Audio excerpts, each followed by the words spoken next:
No one will disrespect you ever, just do this. 12 Stoic Lessons. Have you ever left a conversation with a nagging question in your mind? Why did they treat me like that?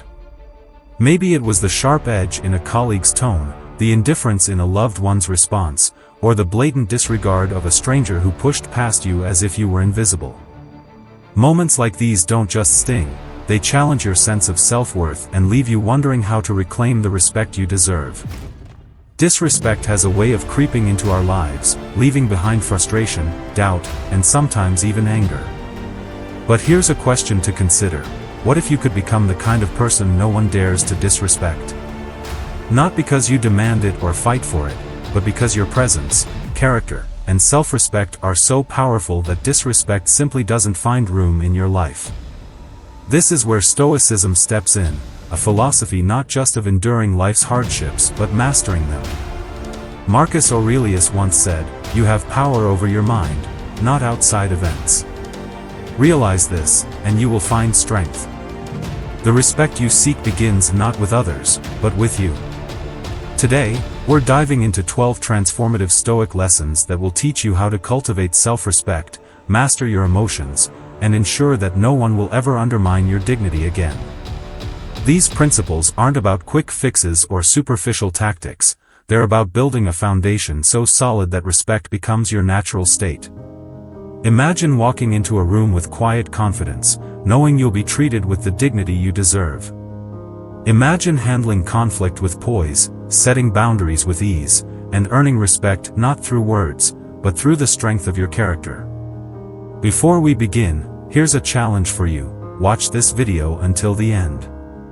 Reflect on the lessons, practice them for 1 week, and come back to share your results.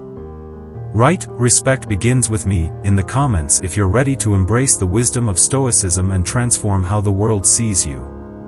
Now, let's get started. True respect is closer than you think. Number 1. Master your reactions. Disrespect often comes like an unexpected gust of wind. It jolts you, catching you off guard. The natural response? Anger, frustration, or the need to retaliate. But here's the truth, your power isn't in what others say or do, it's in how you respond. This is the cornerstone of Stoic philosophy, as Epictetus famously taught, it's not what happens to you, but how you react to it that matters. Think about it. What's more impressive? Reacting to an insult with a heated outburst or maintaining your composure, showing that no one can rattle your inner peace? The first option might feel gratifying in the moment, but it often leads to regret or escalating conflict. The second shows true strength, a quality that naturally commands respect. Imagine a scenario at work. Your boss unfairly criticizes your project during a meeting. The immediate temptation might be to defend yourself or make a snarky comment. But what if, instead, you paused, took a deep breath, and calmly responded, "I appreciate your feedback. Let me reflect on this and see where I can improve." Not only does this diffuse the situation, but it also leaves a lasting impression of your professionalism and maturity. This principle isn't limited to the workplace. In relationships, how often do small misunderstandings spiral into larger conflicts because of impulsive reactions? Picture this, your partner makes a cutting remark during an argument. Instead of firing back, you take a moment to process their words. Later, you address the issue with clarity and calmness. This approach not only preserves the relationship but fosters mutual respect. Practical tip: the next time someone disrespects you, pause before reacting. Take 3 deep breaths and ask yourself, what outcome do I want from this situation? Choose a response that reflects your inner strength rather than your initial emotion. Mastering your reactions doesn't mean suppressing your feelings. It's about channeling them wisely, showing others, and yourself, that your sense of worth isn't dictated by anyone else's behavior. It's the first step toward ensuring no one will ever disrespect you again. Number 2. Set clear boundaries. Disrespect often finds its way into our lives because we allow it. The truth is, people treat you based on the standards you set. If you fail to establish clear boundaries, others might unknowingly, or sometimes knowingly, cross them. Marcus Aurelius offers us timeless wisdom: you have power over your mind, not outside events. Realize this, and you will find strength. This realization is the foundation for setting boundaries. Think of boundaries as the invisible lines that define how others can interact with you. Without them, it's like leaving the door to your home wide open, allowing anyone to walk in and make themselves comfortable, regardless of how it disrupts your peace. For example, consider a coworker who constantly interrupts you during meetings, undermining your contributions. Without boundaries, you might stay silent, allowing the behavior to continue. But with boundaries, you might assertively say, "I'd appreciate finishing my thought before we move on." This isn't about being rude, it's about commanding respect through clarity and self-assuredness. In personal relationships, boundaries are just as crucial. Imagine a friend who habitually cancels plans at the last minute. While you value the friendship, this behavior begins to feel disrespectful. Addressing it might sound like, "I understand things come up, but I'd appreciate more notice if you can't make it." Setting this boundary doesn't push them away, it strengthens the relationship by fostering mutual respect. Practical tip: practice saying no without guilt. If someone's behavior crosses your boundary, calmly address it. For instance, if a family member speaks to you harshly, respond with, "I'd like to continue this conversation, but only if we can keep it respectful." Boundaries are not about building walls but about creating healthy spaces where respect can thrive. When you establish clear limits, you send a powerful message: you value yourself and expect others to do the same. This approach naturally deters disrespect and builds a foundation of mutual understanding. Number 3, embody self-respect. Respect begins with you. If you don't respect yourself, why should anyone else? Epictetus wisely said, "Know first who you are, and then adorn yourself accordingly." Self-respect isn't about being stiff or demanding, it's about carrying yourself with quiet confidence and setting the tone for how others treat you. Let's make this relatable. Imagine you're in a meeting, and every time you speak, someone cuts you off. Without self-respect, you might let it slide, thinking, maybe they didn't notice.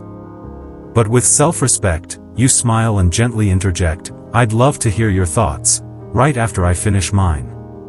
See what you did there? No drama, no confrontation, just classy self-assurance. Or picture this: you're at a dinner with friends, and the waiter brings the wrong order.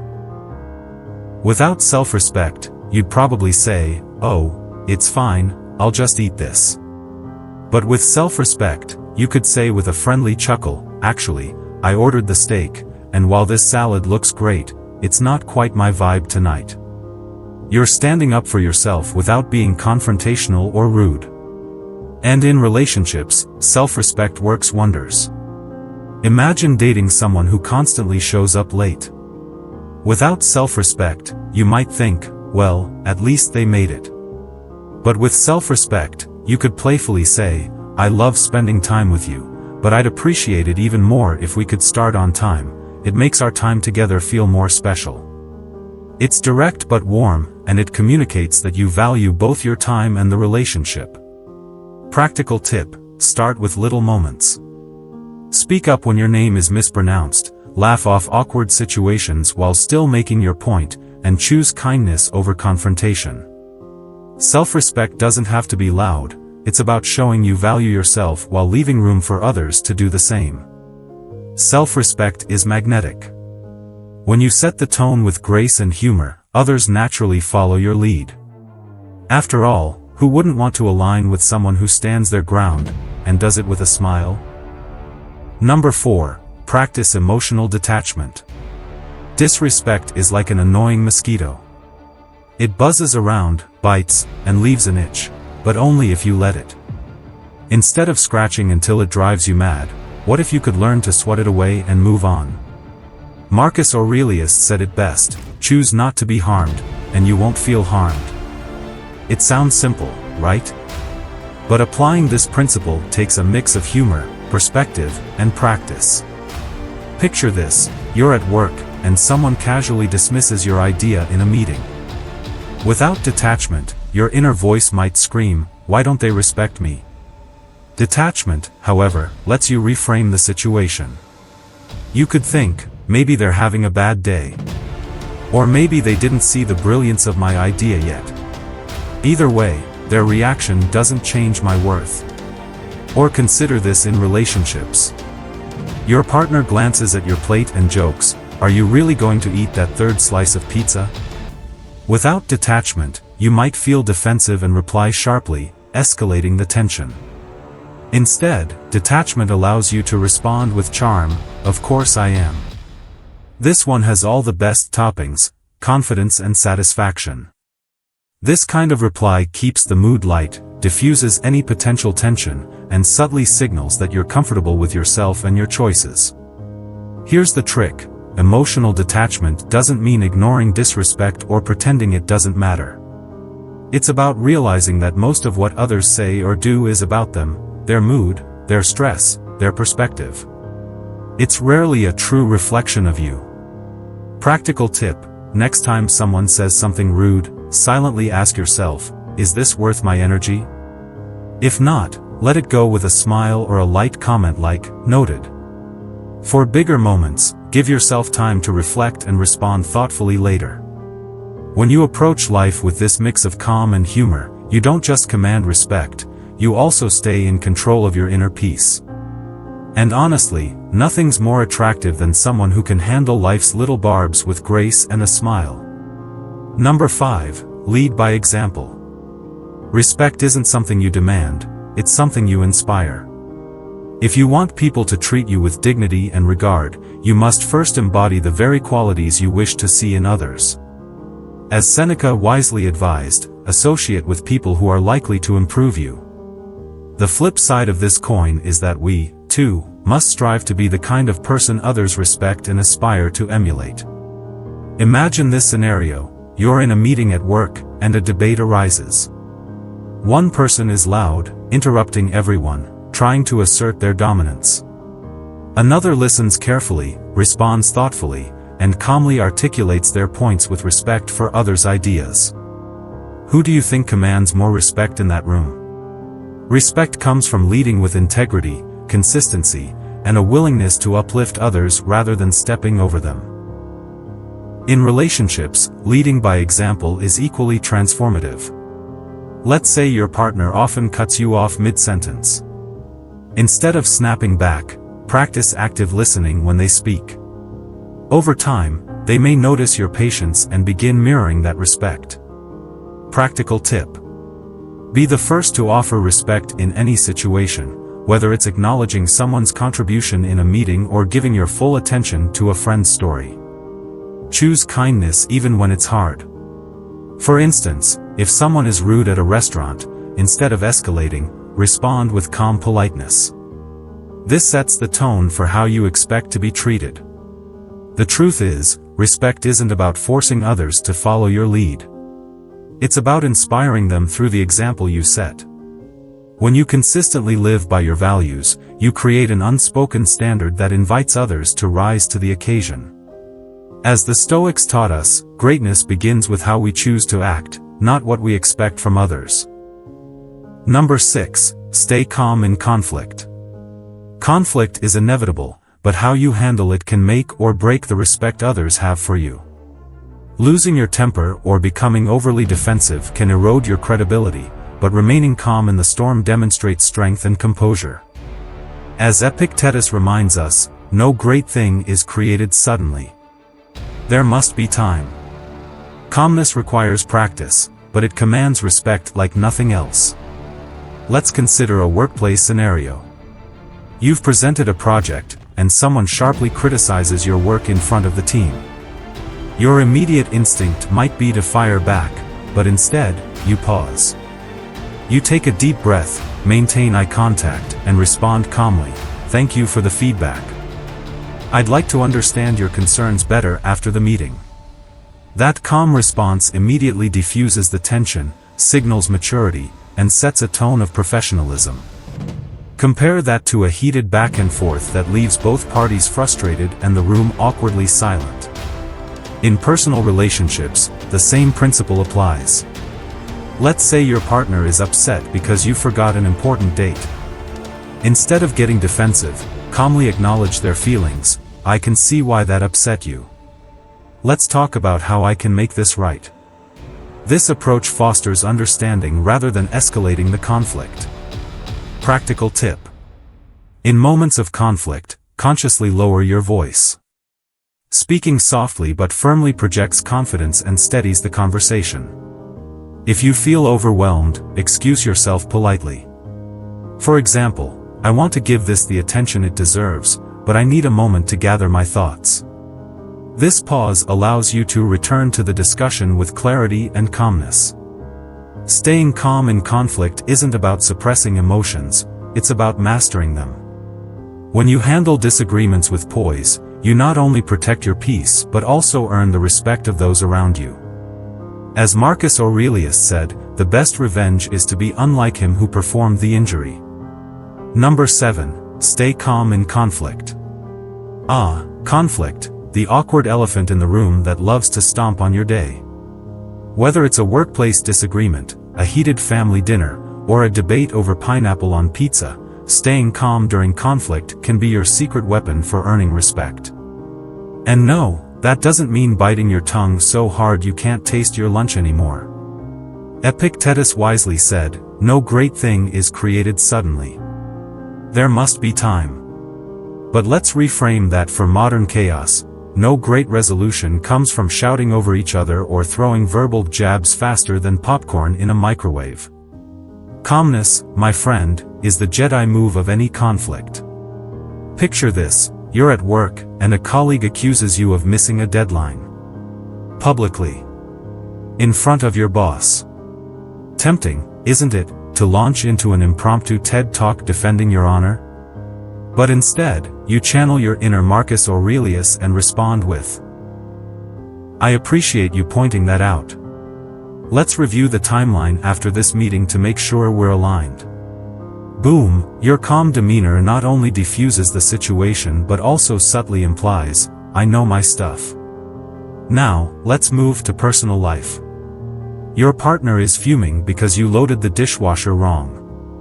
Instead of saying, "There's more than one way to load plates, Karen," which is, let's admit, tempting, try a calm and slightly self-deprecating approach. "You're right, my plate placement game needs work.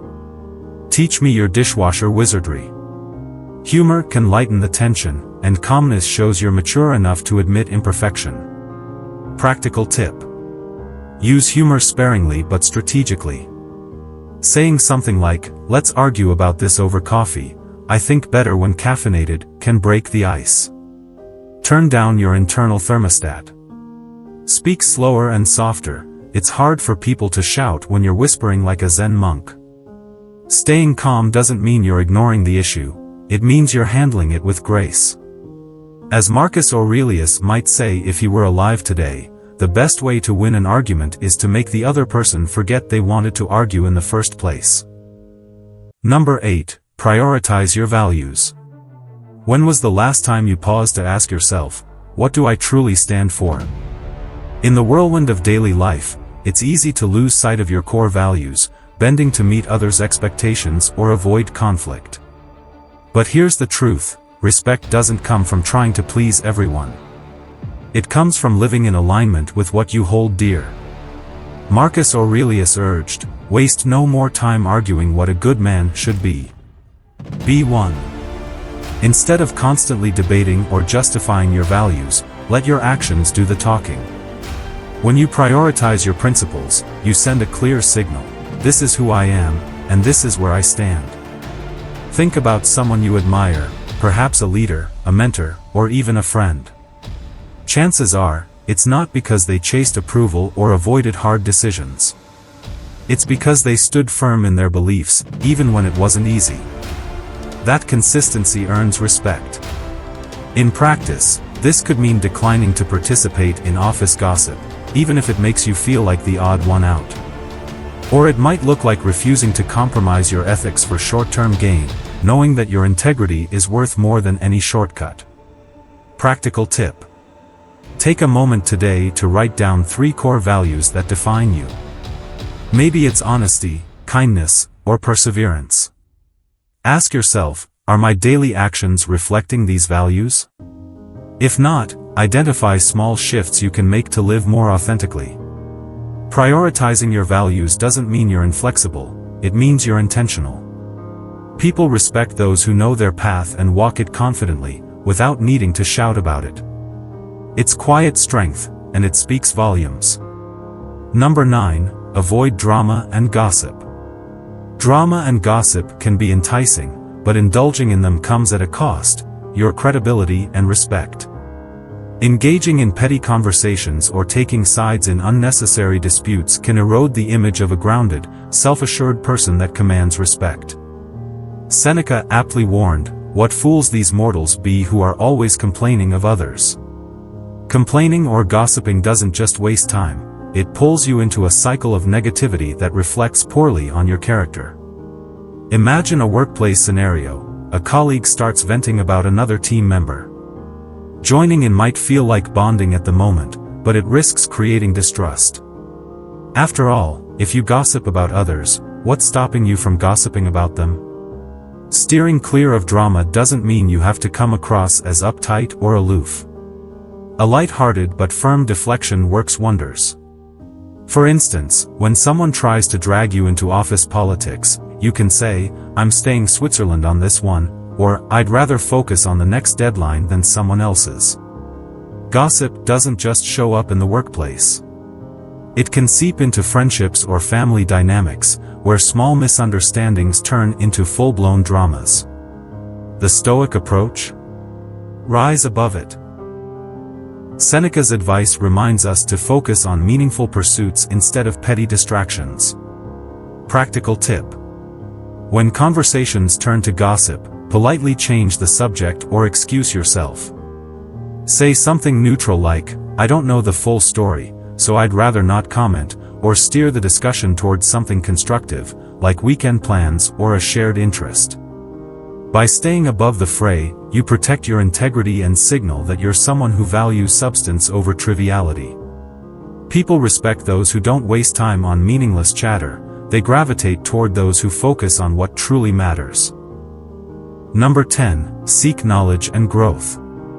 Respect follows those who constantly evolve. Knowledge is not just power, it's also a magnet for admiration. When you pursue growth, people naturally look up to you. Why? Because you embody the principle that life is a journey of continuous learning.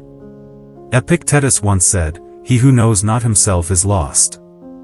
Knowing yourself is the foundation, but the pursuit of external knowledge elevates you. It sharpens your confidence, informs your decisions, and keeps your perspective fresh and insightful. Take a simple but common example from the workplace. Imagine 2 colleagues at a meeting. One speaks up with thoughtful, well-researched points that elevate the discussion. The other offers vague, half-baked ideas or worse, stays silent because they haven't prepared. Which person will earn respect? The one who invested time in growing their knowledge and delivering value. But let's bring this into relationships too. Imagine going on a first date. You share your passion for a book you're reading, a skill you're learning, or a documentary you recently watched. That spark of curiosity makes you stand out. It shows you're engaged with life and continually striving to expand your horizons. Practical tip. Dedicate time each week to learn something new.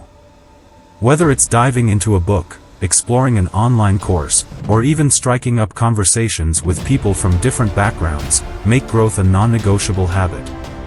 In conversations, share your knowledge humbly.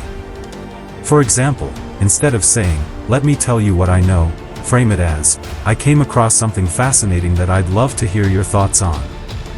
This turns your pursuit of knowledge into a way to connect and earn respect. Growth doesn't have to be monumental, it's about small, consistent steps. People gravitate toward those who are informed, articulate, and passionate about learning. The more you grow, the more you inspire others to respect not just your knowledge but your dedication to bettering yourself. Number 11. Embrace humility. True respect isn't just about being impressive, it's about being relatable. Humility is the secret ingredient that balances confidence with approachability. While arrogance pushes people away, humility draws them in, showing that you're secure enough in yourself to recognize the contributions of others. Marcus Aurelius perfectly captured this when he said, "Receive without pride, let go without attachment." This advice isn't about downplaying your achievements, it's about recognizing that every success comes from effort, opportunity, and often the support of others. Consider a classic office scenario: a team successfully completes a major project. The arrogant leader takes all the credit, diminishing the contributions of their team. Contrast this with the humble leader who shares the spotlight, acknowledging every individual's role. Which leader will garner more respect? The answer is obvious: the one who uplifts others. In relationships, humility works wonders too. Imagine a heated disagreement. Instead of stubbornly insisting you're right, admitting, "I may not have considered everything here, let's talk about it," shifts the tone entirely. Humility turns conflict into collaboration. Practical tip. Practice gratitude. Start each day by acknowledging one person who has positively impacted your life or work. This habit not only fosters humility but also strengthens relationships. Seek feedback. Be open to constructive criticism without defensiveness. For instance, when a colleague points out a better way to do something, say, "That's a great perspective. I'll give it a try." Celebrate others. In meetings or group settings, make a habit of highlighting someone else's contributions. For example, "I think Sarah's idea really shaped this project's success." Humility is the quiet confidence that says, "I'm good at what I do, but I don't have all the answers." When you pair achievement with gratitude and acknowledgement, you become someone others admire, not just for your success, but for your character. Number 12. Reflect and adjust. Let's be honest, sometimes, life feels like one big group project, except half the team isn't pulling their weight, and you're just hoping for an A. That's where reflection comes in. It's the process of stepping back, assessing what went wrong, or right, and figuring out how to ace the next round. Marcus Aurelius was a pro at this. Every night, he would reflect on his day, asking himself questions like, "What did I do well? What could I have done better? Did I accidentally eat that last piece of pizza meant for my friend? Okay, maybe not that last one, but you get the idea." Reflection is how you turn mistakes into stepping stones. Say you had a less than stellar moment during a team meeting. Perhaps you interrupted someone mid-sentence because you thought your idea was just that good. Later, reflecting on the awkward silence that followed, you realize, maybe I should have waited my turn. Lesson learned, respect earned. In relationships, this works just as well. For example, after an argument, instead of stewing over why your partner didn't see things your way, ask yourself, did I listen? Was I clear? Did I really need to bring up that thing from 5 years ago? Reflection helps you catch those habits that unknowingly chip away at respect. Practical tips. Daily check-in. Before bed, jot down one thing you nailed today and one thing you could have handled better. Laugh it off. Not all missteps are tragedies. Forgot someone's name right after they introduced themselves? Reflect, learn, and maybe write it down next time. And hey, it makes for a funny story later. Micro adjustments. Treat life like driving on a winding road. Tiny tweaks keep you on track, whether it's improving your tone of voice or resisting the urge to one-up someone's story about their vacation. Reflection isn't about beating yourself up, it's about leveling up. It's like upgrading your phone's software, not flashy, but essential to keeping everything running smoothly. By making reflection a habit, you ensure your journey is one of continuous growth, sprinkled with a dash of humor. Conclusion: building a fortress of respect. As we wrap up, let's reflect on the journey we've just taken together. Respect isn't something we demand or plead for, it's something we embody. Through mastering your reactions, setting boundaries, leading by example, and reflecting on your actions, you create a life where disrespect has no foothold. Epictetus reminds us, first say to yourself what you would be, and then do what you have to do. Respect begins within. It's in how you hold yourself, how you treat others, and how you respond to the challenges of life. Imagine yourself as a fortress, strong, grounded, and unshakable. Disrespect may approach like a storm, but it will break against the walls you've built, walls of self-worth, integrity, and calm confidence. Now, here's your challenge: commit to living these lessons. Reflect on one principle that resonated most with you and take a small, practical step toward applying it in your daily life. And when you do, come back and share your story in the comments. Write, "Respect starts with me," as a declaration of your commitment. If you found value in this video, please like, share, and subscribe to Victory Stoic. Let's spread the wisdom of self-mastery and respect. Thank you for joining me today, and remember, stay strong, stay stoic, and let your actions speak louder than words. See you in the next one.